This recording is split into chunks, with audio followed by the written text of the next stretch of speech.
Hey, what's up guys and gals? Welcome to Rauta's recap of 2022. I pardon the rather grainy image. The fact is it's dark outside. I don't have enough light. I don't have enough lumens to really give this so much of a bright light image. So bear with me with the grainy image and let's focus on the talk at hand.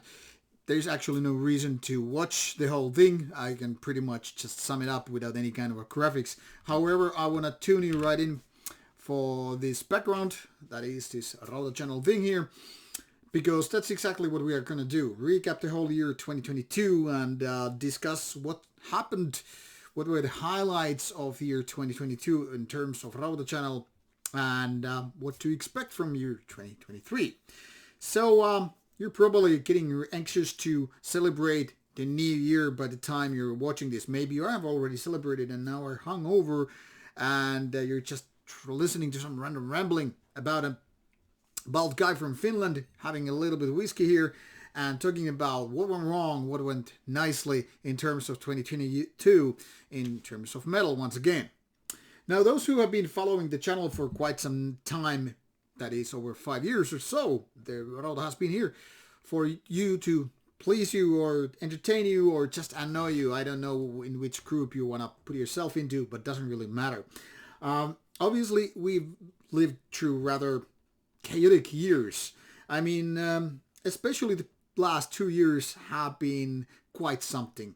First, we had COVID, then Ukrainian war, and all these different chaotic turmoil things have totally affected how the world is panning out, how things have been going and all that stuff. Especially painful it was for year 2020 and 2021 when COVID was just going crazy and there were not too many gigs or festivals and things like that. We were more or less in lockdown, which meant technically speaking very few gigs here and there, and of course people getting crazy, black and white, that is against each other, you know, turning crazy somewhere totally about, you know, going all crazy conspiracy theories where other people were just like, okay, let's wait it out, get yourself vaccinated and all that stuff. Now that is very much in the past, and year 2022 pretty much showed that we're very quickly back into normal once we get things rolling. Now, I don't want to even touch these conspiracy theory things more than this mandatory part where I just mentioned it. So in case you feel you're part of this stuff, just cope with it, deal with it. Put it in the past. If you don't believe in vaccinations or whatever, I don't really care at this point anymore. I really care that we have those shows and the festivals and everything here. And this year has been actually way better in terms of festivals and gigs and, in my case, interviews as I was expecting to. Why I didn't expect too much, it's not like I'm pessimistic. It's about being realistic, how things can really go foobar or just, you know, go south again. And I'm really happy that this year we got, I guess, more interviews than I was maybe hoping for. Good things happened. A lot of good things happened. And I guess in my case it meant 3 different important festivals. There were more than 3. I attended to, I guess, 5 in total. But what matters is that especially Inferno 2022 in Oslo, Norway, Steelfest in Finland, and Midgårdsblot in Norway, they all were important happenings, important festivals for me, not only to see bands and friends, but obviously do interviews. And as such, I was counting, now that you see here this whole interview list, this is filled with interviews that were done this year alone. Pretty much the first ones that took place happened before Inferno and all that stuff, because I mean it was during Easter. So first of all, we got to reap a little bit of year 2021 with, you know, Ensiferum having here about 11 months ago. So technically speaking, coming out this year.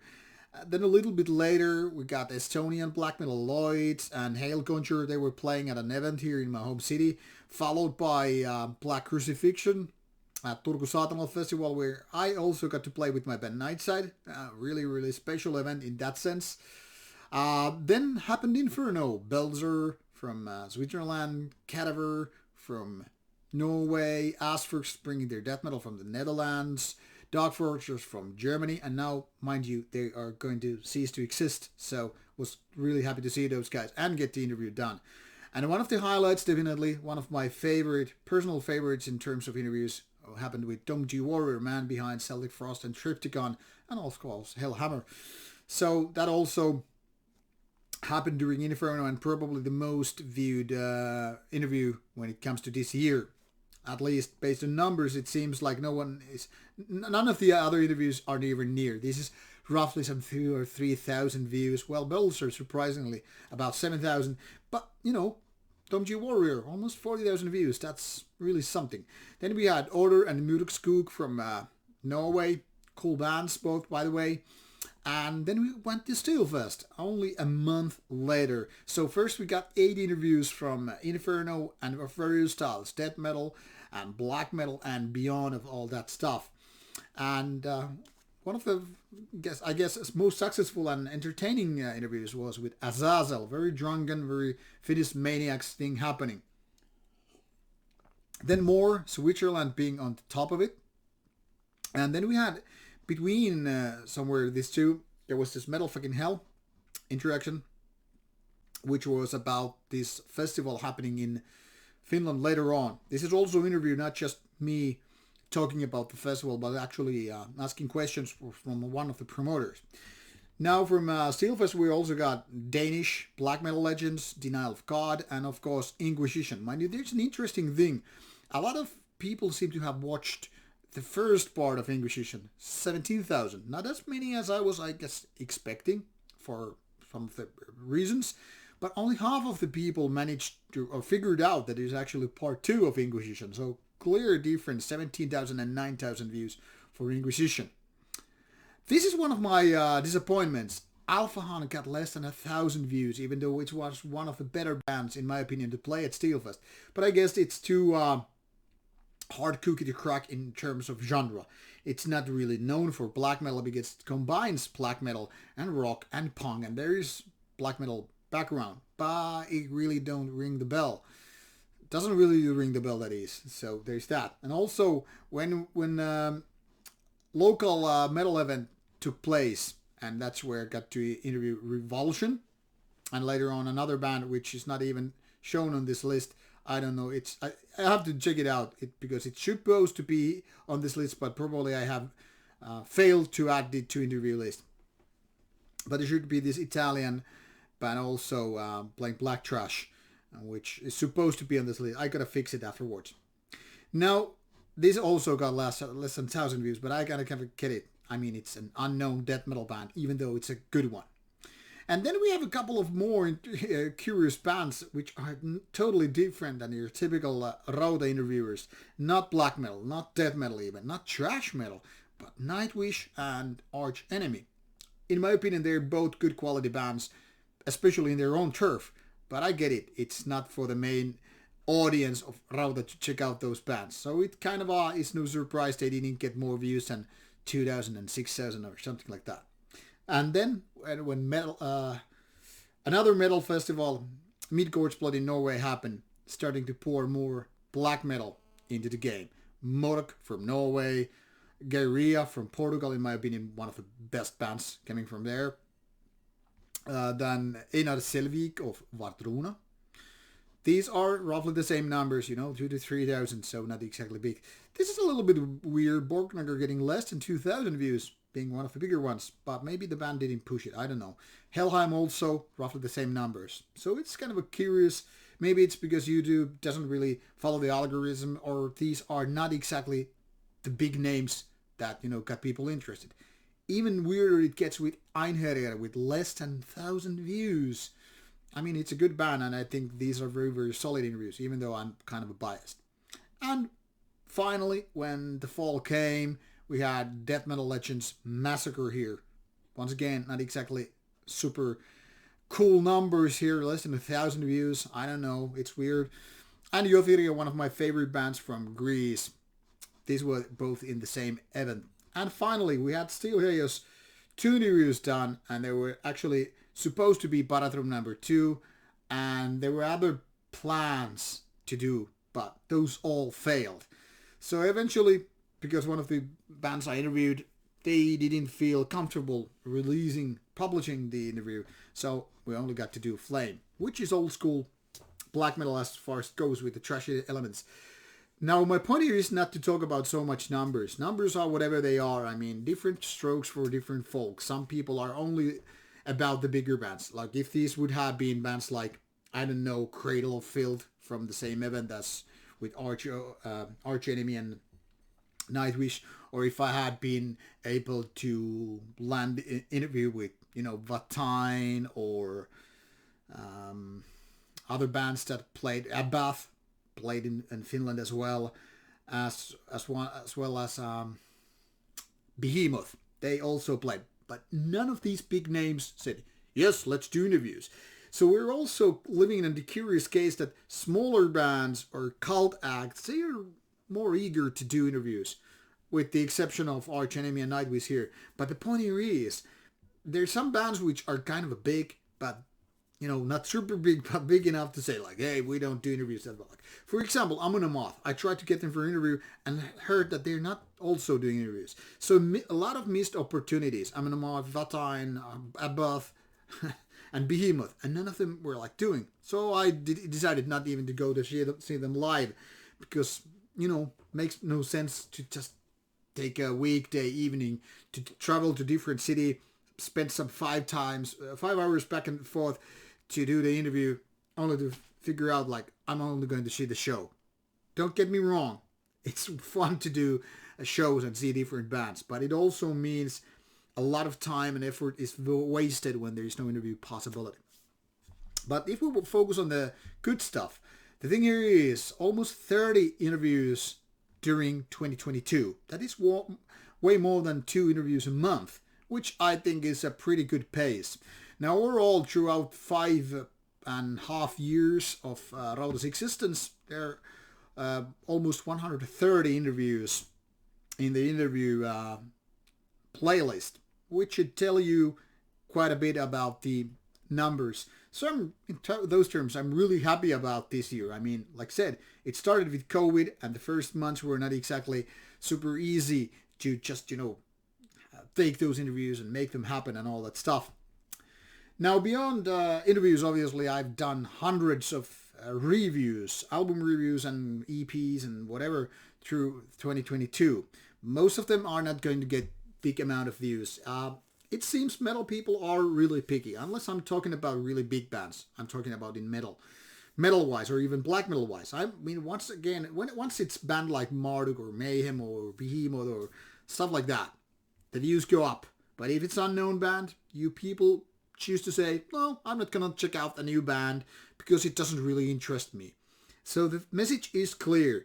People might say, I'm all into underground metal, but in reality, no, people are not. People are looking for mid-sized bands and bigger bands. The less known bands, they don't really care. They are not being checked out. Be it on interviews or be it reviews, it's the big names that matter. That's how it is. That's how it has always been throughout this 5.5 years I've been doing Rauta. So I'm really comfortable with it. I get to bitch about it because it is what it is, man. It's not like I can change it with snapping of my fingers.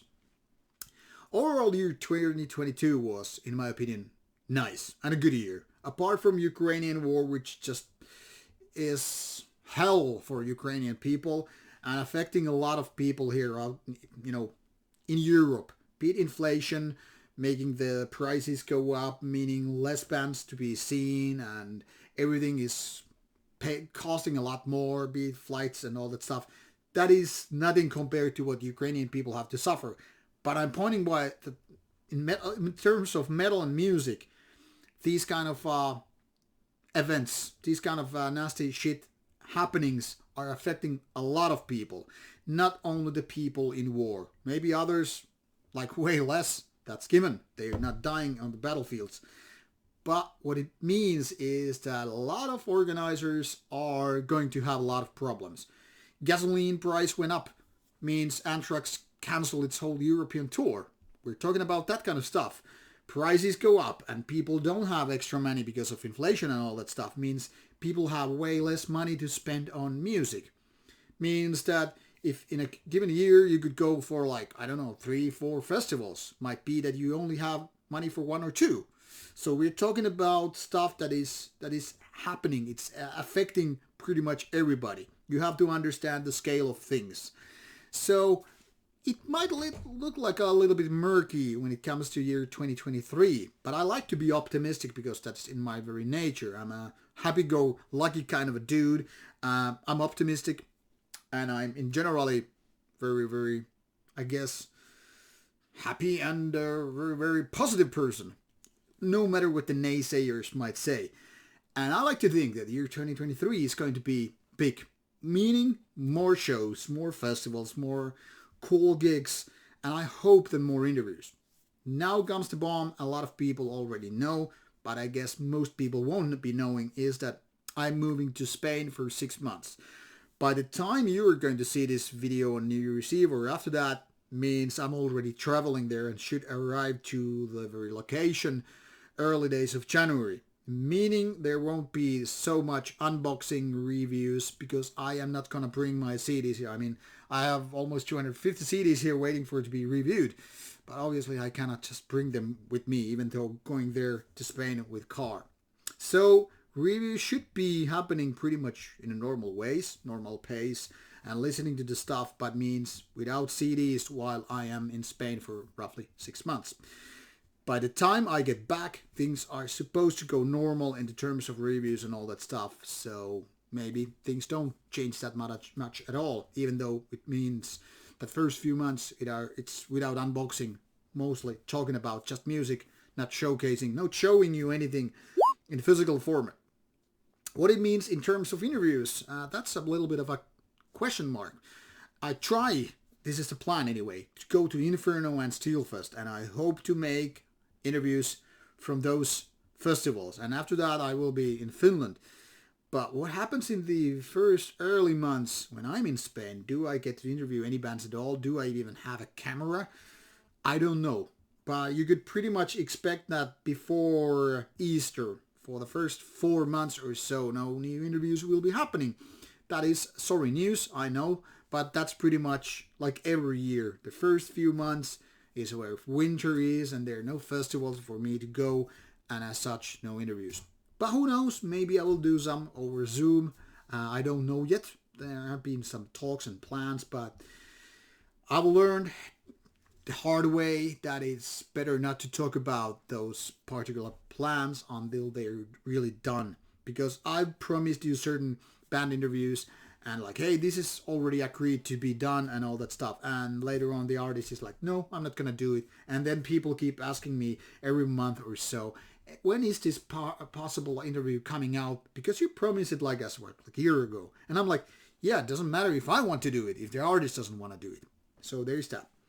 And about monthly streams, I plan to do them from Spain. So I hope to, and I aim to do them first or second weekend of any given month. The days will be announced when I know. I know, for instance, that the first weekend in Spain, that is in January, is very, very unlikely to happen. And as such, I have scheduled other videos for that given date. And I hope to do the first monthly stream in Spain during the second weekend. And this should be pretty much of it. Overall, a good year with hundreds of reviews, about 30 interviews. It's good. But I aim to do better in year 2023. How it will happen, or is it even likely to happen? I don't know. I'm not a foreteller or whatever. But let's hope that Inferno and Steelfest are coming as planned, and I hope to do interviews with them. I mean, at those events, and bring you some interesting bands to see. And of course, opinion videos and classic reviews and worst to best videos will happen. I'm already planning the January one as we speak. There's a band already being disbanded, but I'm gonna talk about it. So let's aim for monthly worst to best videos also. But as things might change, I don't know. And meanwhile, while we are here talking about year 2023, I am trying to push more material in terms of workout and other stuff here as well as on the Rauta Beyond channel, streaming games, maybe doing other videos which are not metal related and stuff like that on that channel as well. So if you want to check out more content but outside metal related to me and Rauta Beyond is for that. And if you don't care about it, just don't subscribe to the channel. It's very simple. And once again, Instagram and Facebook are active in terms of Rauta updates. So if you're using Facebook, follow, please, Rauta on Facebook. And if you use Instagram, please follow my Instagram account for news on Instagram side as well. If you don't use them, fuck it. And last but not least, Rauta Discord for your daily chat about metal. Possibility to give me feedback, possibility to engage in conversation between me and the other followers or Discord users. So there's cool ways to interact, not just follow the content. And as always, should you have some feedback to be given, Discord is the #1 place, but you can also drop a note, a comment here on the comment section, and let me know how the channel could be better and what kind of stuff we could do, what kind of worst to best videos should be done, classic reviews, whatever. So feel free to drop me ideas, and yeah, let's see how year 2023 is. Not gonna ramble more than this is way too lengthy anyway. So take care and have a good year 2023. See you on the other side and see you at festivals. Take care.